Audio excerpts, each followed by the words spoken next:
what's going on, guys? Modern here, and today we've got another episode of Road to the Top for you guys. I'm still running the same Eveltal and Groudon team we've used in the past few episodes. It's the same deal. We're back to almost exactly where we started yesterday. We had one loss followed by one win. Hopefully we can get around this streak of getting RNG'd out by Smeargle a little bit, and maybe not getting like outplayed turn one. As I was saying in the last episode,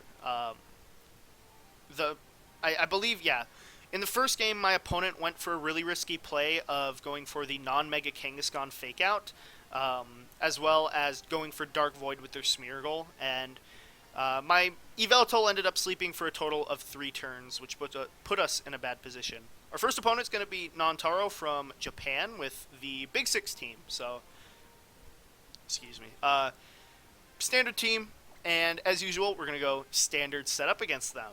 So, let's do this. Making sure I have the right Pokemon set. Yeah, okay.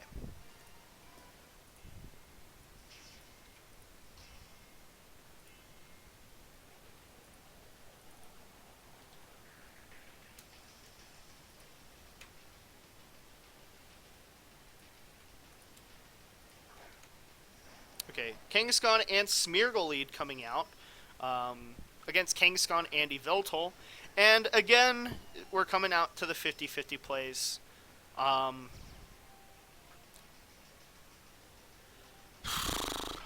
hate this lead. So I'm going to go for the same thing as usual. I'm going to go fake out into their Kangaskhan and a Snarl.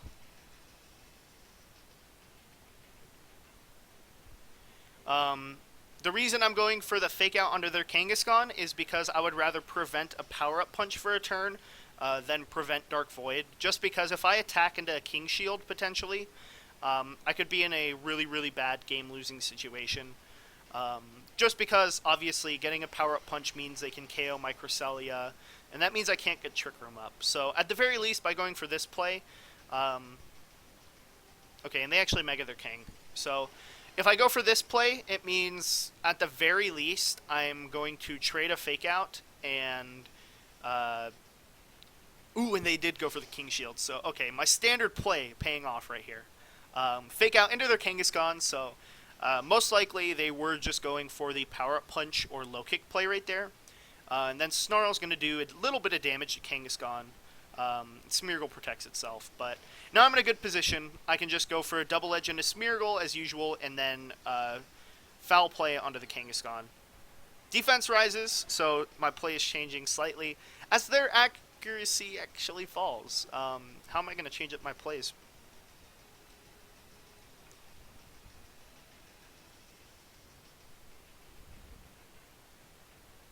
Okay, I'm actually going to double edge the Smeargle and Snarl again, I think.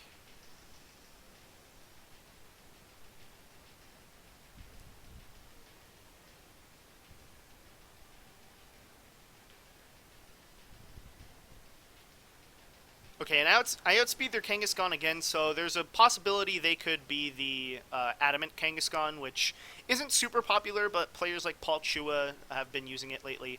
And they actually go for low kick with Kangaskhan, so not the power-up punch like I was predicting, which is overall really good for us. Obviously, not getting the attack boost right there.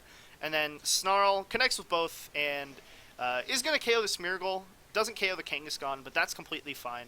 I'm still in a really, really strong position. I can still get Trick Room up and still sweep with my Pokemon. So yeah. Let's see. Probably bringing out Xerneas, I'd assume. If they bring out Kangaskhan, they're just susceptible to getting snarled or foul played. Okay, and they just bring out Xerneas, so that's completely fine. I can just go for the Trick Room and Snarl here, as per usual. If they are fast Xerneas, then I won't deal as much damage, but it shouldn't really make a difference here.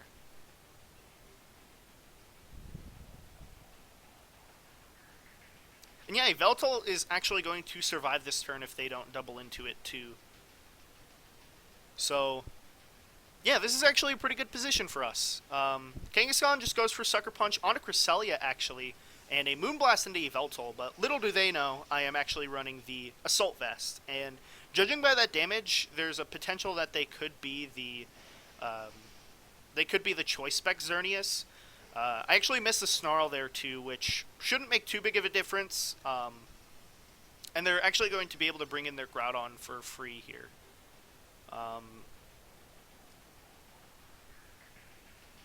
But it's the same idea. For this turn, I can just go for a... what is it? I can just switch out... Or no, I'm not going to switch out into Groudon. I'm just going to go for a Snarl and...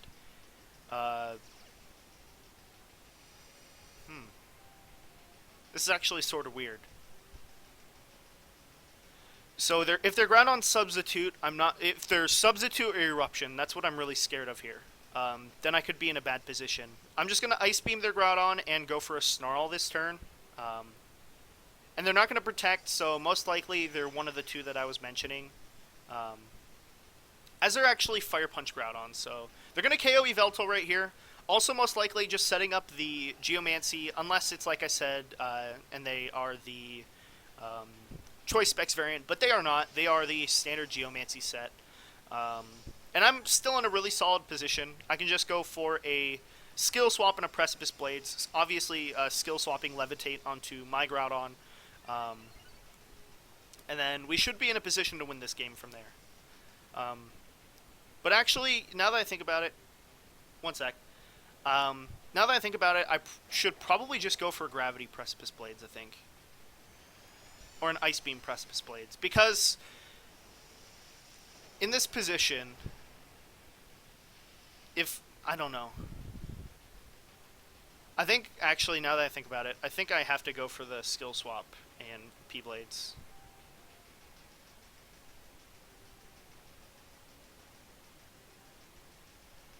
They might just double protect right here, which would be completely fine. It just means I get a free turn to skill swap myself. Groudon is going to protect, and I assume the Xerneas is going to protect as well right here. But nope, they don't protect Xerneas, so skill swap onto myself, just going to give me the resistance to the ground moves. Precipice Blades, hopefully connecting with the Xerneas as it does. And now I'm in a pretty good position again. I actually crit their Xerneas right here, which... makes a huge difference. Dazzling Gleam is going to connect with both of my Pokemon, but not going to do too much damage. Groudon obviously resisting. Cresselia obviously very bulky, and from the looks of it, their Xerneas might have actually been bulky, so I actually feel a little bad now. But yeah, in this situation, same play. I'm just going to Ice Beam their Groudon. And then I'm actually going to Fire Punch into Xerneas. Just because I don't want to have to risk a miss. And then Ice Beam still puts him in range of Precipice Blades. And then I guess the other hope... Oh, I thought they Fire Punched themselves. But they Fire Punch into Groudon, so that's fine. But yeah, I'm still in the same... Actually, no, it's, like I said, I can just go for Gravity now, I think. No, I should just Ice Beam. Yeah, Ice Beam Groudon, Fire Punch into Xerneas. They don't get the double protect, which is good for us. Ice Beam is going to connect to the Groudon, but at this point it doesn't really matter. Just because, obviously, my Groudon is going to KO their Xerneas, and I... am immune to the ground-type moves that their Groudon has. Let's see. They just go for Fire Punch again, probably into Cresselia this time. No, just into Groudon. Brings me down to 43 HP, and the Trick Room is going to end, but now I should be free just to go for a Trick Room and a Protect on Groudon. And my Cresselia, obviously, as I was saying before, I have made it a lot more... physically bulky than before, so as long as they don't crit, don't jinx myself, please. Okay, I should be able to take it, and I do. Citrus Berry is going to activate, but at this point it doesn't even matter.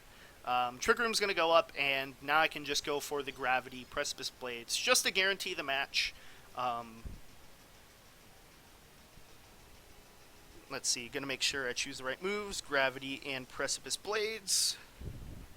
And they just forfeit, so they knew.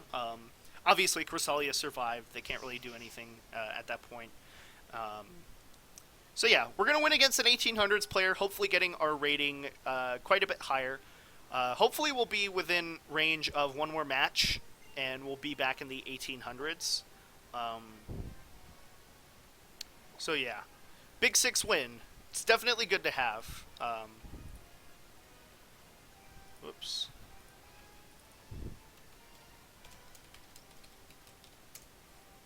Okay. And if you guys don't know, what I was just typing right there was actually part of a spreadsheet I'm working on. It's just a spreadsheet full of all the matches I have in BattleSpot. Just keeping track of all the setups I use for each of my matchups. This opponent's going to be using the Big Zong, which is the Big 6 with Bronzong, of course, instead of the Talonflame or Thunderous that you usually see, and also instead of the Cresselia in this case. And this is a little bit different than usual because there's no chance that they're going to bring the Bronzong to this match at all. But yeah, we have no reason to vary from our standard setup. And just like I said in the last match, obviously, the fact that this is best of one means that I just want to play it safe. I don't want to have to predict any weird leads or anything from my opponent. Just because leads like Kangaskhan Groudon and Thundurus Groudon are pretty viable too. It just depends on if you know how the person plays. They're going to lead Smeargle and Xerneas against my Kangaskhan and Yveltal, so... yeah, it might be... Let's see. Do I want to risk Fake Outing into Smeargle this time? Because if they just Geomancy Dark Void... I don't know. I have a feeling this guy might not protect Smeargle this time.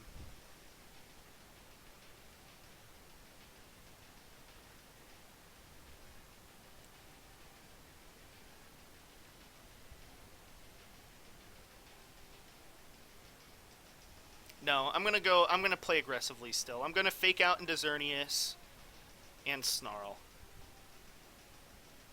It's the same as usual. It's like King Shield is such a popular set nowadays that it's just really tough risking the 50-50 against it. Xerneas protects itself, so hopefully we see the Smeargle protect as well. Okay, and it just Spiky Shields, so still a positive turn 1 for us. Means that we are going to burn the Fake Out this turn.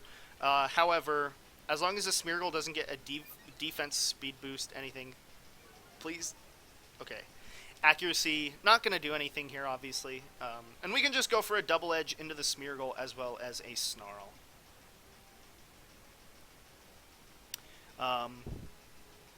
And yeah, this puts us in a really good position. Snarl obviously lowers the Xerneas' special attack. Smeargle goes for Follow Me right here, but it's not going to matter at all. Double Edge is going to pick up the knockout, and then Snarl's going to drop their special attack. Let's see, Smeargle hangs on, and it's Focus Sash. Critical hit, not mattering. Alright, let's see. Snarl. Oh, they're faster, so they are running the max speed Xerneas, which is actually really good for us.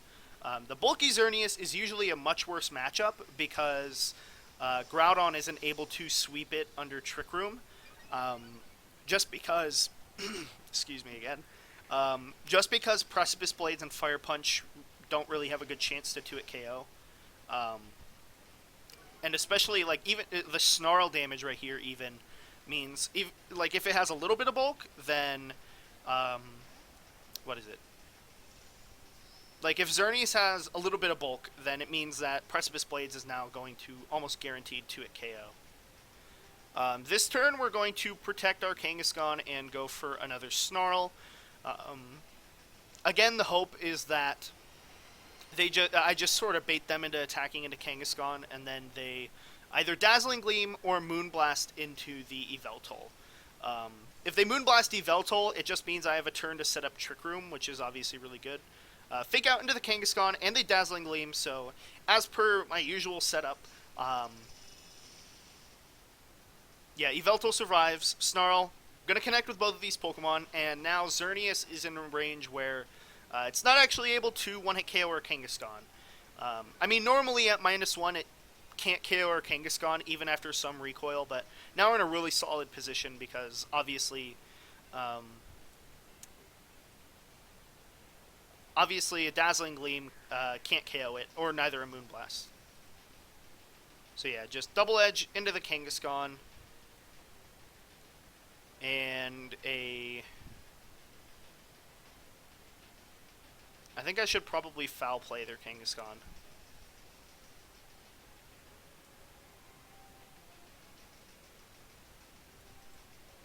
Actually, no, I'm going to double Sucker Punch their Kangaskhan. Because most likely, they're not going for Sucker Punch, they're probably going for a fighting type move. And if they can if they can get a power-up punch up and win a speed tie, then I don't want to be in a bad position. Please KO the Kang. Okay. So that's really good. Like I said, if they get a power-up punch, that really hurts our strategy against,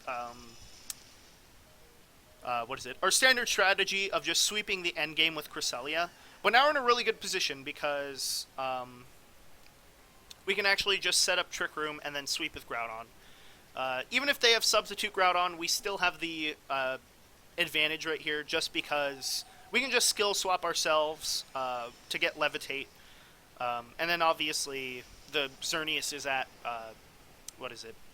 It has no boosts anymore because we snarled it twice. So we have basically played out the standard game 1 against the Big Six right here. And I think right here I can just go for a Sucker Punch into Groudon and a Trick Room. If they Substitute and Dazzling Gleam or something, then that's still fine with me. But they just attack with Groudon. So, yeah, Dazzling Gleam, going to KO the Kangaskhan right here. Going to give us a free switch into Groudon.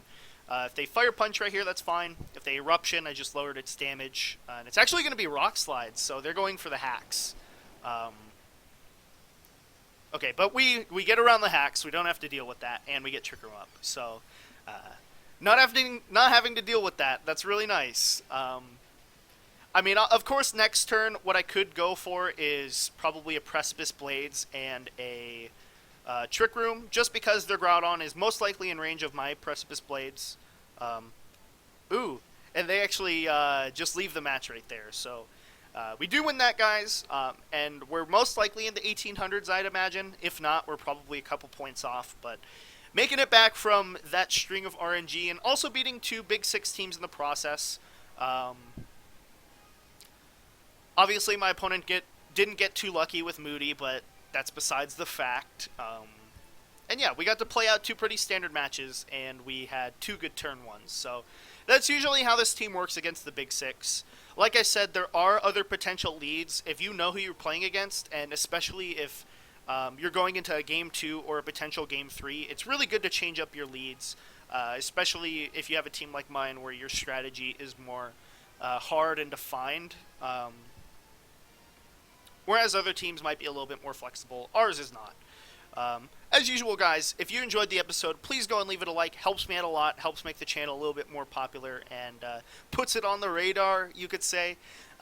If you enjoyed these videos and you want to keep up with all of them as they come out, as we head towards Nationals and Worlds, make sure to go and check out my social media, as well as subscribe to the channel. And as always, guys, have a good day. Thanks for watching. I'm going to try to change up the outro. I promise, guys. Intro and outro, I know they're boring. I'm going to do my best, though. So, yeah.